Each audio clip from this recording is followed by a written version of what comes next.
Historically, construction was always perceived to be a macho, masculine environment, and anyone with any kind of stress issues was looked at sideways, I guess. I can't think of a better way of putting it. Yeah, some people, I think some people are still, they won't speak to no one about it, I think.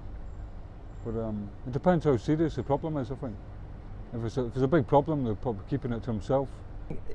I think personally, there's still a stigma on mental health on building sites where you may not want to talk about mental health. I know guys who I watch them, etc., and I know they've got issues and or whatever. We speak about it afterwards, and you think, well, geez, didn't know that.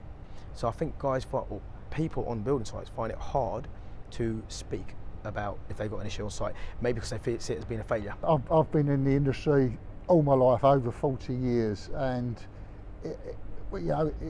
for nearly all of my working life, it's been a very macho industry, and men don't show their feelings. Men in construction do not. It's seen as a weakness, I believe.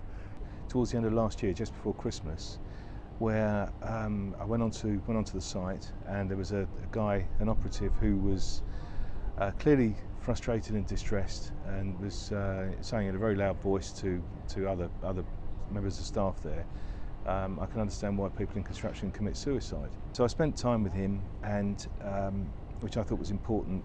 I understood what the problem was, understood from him what I could do to make things work, and that resolved the issue, and he was quite content after that. Construction has changed massively. Personnel are slightly different. The culture has changed. It has improved quite a lot. There is room for improvements, no doubt.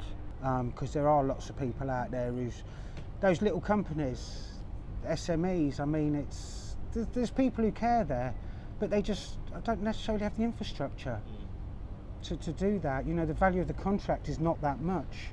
On the building sites with mental health, I think if you say I need help, it means you can't do your job, so they may see it as a weakness.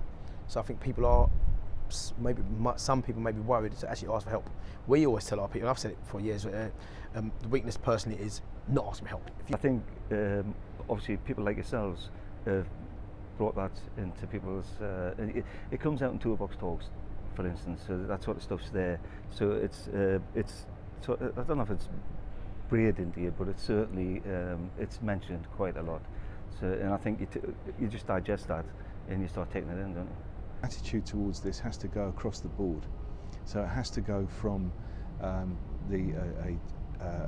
ordinary operative on site up to the CEO. Is it mostly working with other labourers and well, not struggling mentally, but physically, and you always go in there and help.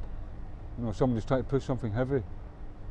It can be very similar to helping with mental health.